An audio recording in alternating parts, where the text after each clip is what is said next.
Alright folks, welcome back to the 5th week of me going through Phase 4 of the MCU, and today we'll be deep diving into a film I was mostly hyped for with this phase, and that is Shang-Chi and the Legend of the Ten Rings, or just for short, Shang-Chi.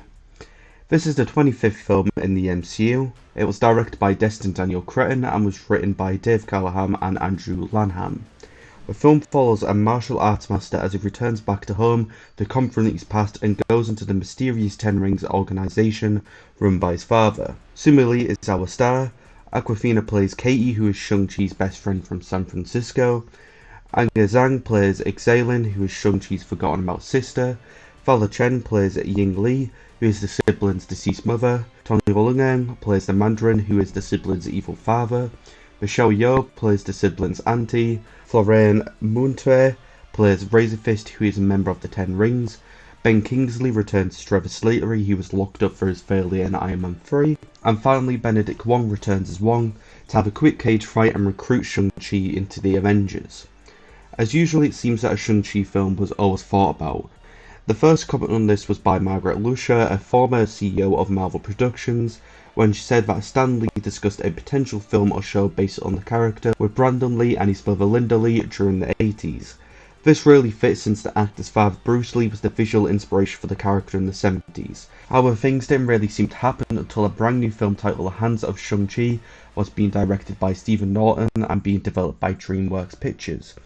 Young Won Ping would then replace the director with Bruce C. McKenna, hired to write. Ang Lee would even join as a producer in 2004, but things were too late when the character's rights reverted back to Marvel. Avi Arad would go on to say that he wanted to do a Shang-Chi film when they formed Marvel Studios in September 2005. This was overall because the character had a Disney-type story in the comic books. The Ten Rings would then go on to feature an Iron Man without the Mandarin, who Marvel Studios planned to have a film for himself, since Kevin Feige felt the character wouldn't have been given justice in the Iron Man films, since they revolve around the main character.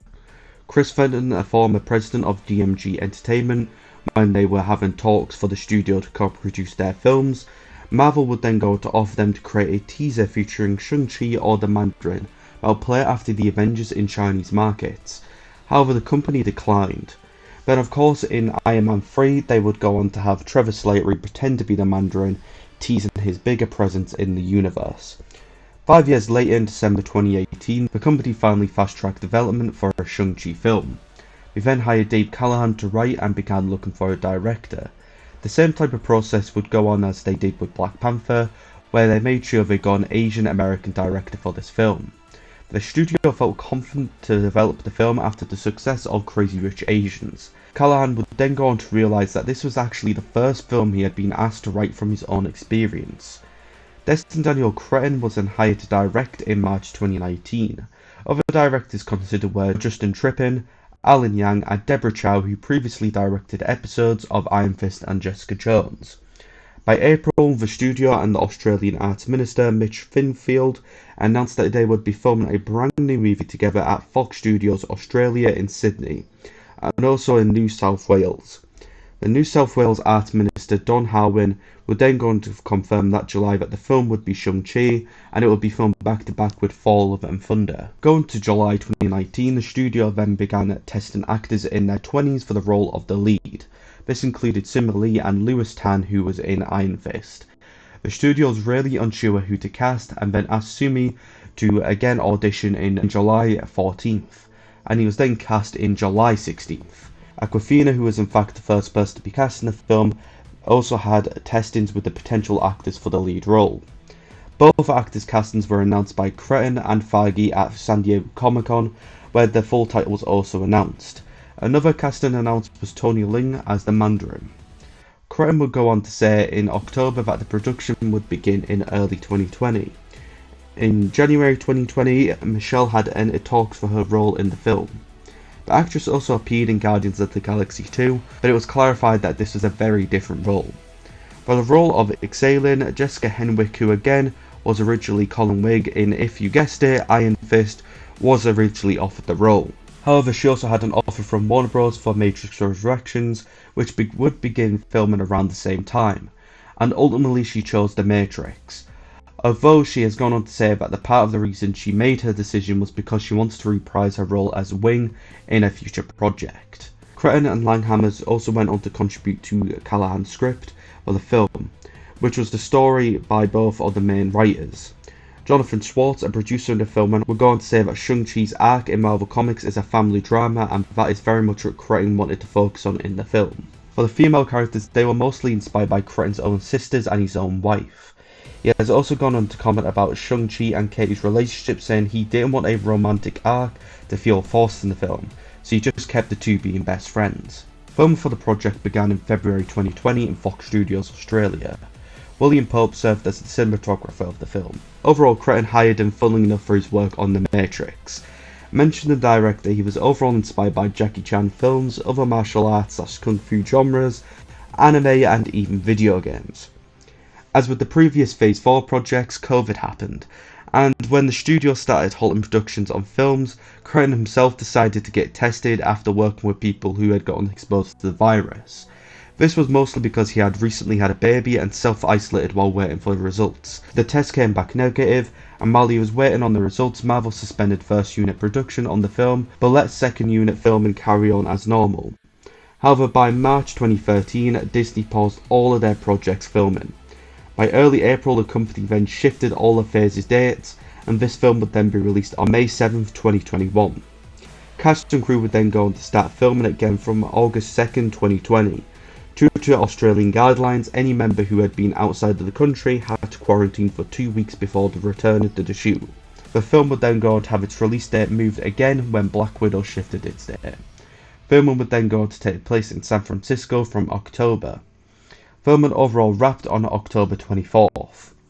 The film was edited by Nat Sanders and Elizabeth Ronotori, along with help from Harry Yoon. The film would be pushed back once again to September 3rd, 2021, after Black Widow again pushed its date itself. The first trailer for the film went up in June 2021 and revealed that Benedict Wong would be appearing along with the appearance of the Abomination. Cretton overall chose these two characters since they linked to future MCU projects. The film's credit scene would be made much later on in the production for Cretton to address the origin of the Ten Rings, which is something the director made multiple origins for, but then ultimately decided to have it revealed in a future project. The director was unsure which Avengers would be appearing in the final scene, but overall Marvel chose Bruce Banner and Captain Marvel due to their links to science and space. However, Larson has appeared in Cretton's other projects, which he has jokingly pointed out himself. Both actors filmed their roles in early 2021. The film's score was composed by Joel P. West, and recording began at Abbey Road Studios by June 2021. The composers also worked on 4 of the director's films before. The film had its premiere in LA on August 16, 2021, and then would be screened at CinemaCon on August 25th. The film would then be released in most places on September 1st. It was then released in Australia on September 2nd, and finally released in the US on September 3rd. Some other places did not get it until later on due to COVID restrictions. The film would then be digitally released on November 12, 2021, and then was released on disc on November 30th. It would go on to make $224.5 million in the US and $207.7 million everywhere else, overall making $432.2 million. Critically, Rotten Tomatoes gave the film a 91% based on 323 reviews, and Metacritic gave it a 71 out of 100 based on 52 reviews. The film has been nominated for 36 awards and has won 8, crediting it for its action, acting and directing. The first thing to say about this film was that originally when it was announced that they would be using a original goofy character, I was really concerned. However, I got to say it worked out so well with Sumi Lee and Awkwafina's chemistry. Overall, it was so heartfelt and comedic. Mentioning the two, the scene where they are on the bus turned into a brutal fight was the best choreography I've seen in an MCU film in a good while. The other two brilliantly done things along with the choreography is the casting, and the set pieces that really encapsulate the Chinese culture. Honestly, this film was almost perfect for an MCU standard film, with the thrilling storytelling at the beginning with the use of classic flashback sequences. However, eventually we did have to keep stopping the rotation to eventually have your typical useless jokes, and eventually in the final battle we did have to see 2 CGI dragons. Overall, I really do love this film. It's a spot on 4 out of 5 or a 8 out of 10. It's just like the repetitive jokes, and again, the final battle that kind of ruined it for me. but honestly, it deserved the hype that I had for it while it was releasing. Shang-Chi was a character that I admit I didn't know a whole lot about until they announced this film, and when I got to look into him, he is a really cool character, and also I just love how his English name is Shaun as well, the exact same spelling as mine. But yeah, I haven't really got anything to mention, even though this is going to be incredibly outdated, knowing me, especially with the whole No Way Home joke I did with the Doctor Strange video.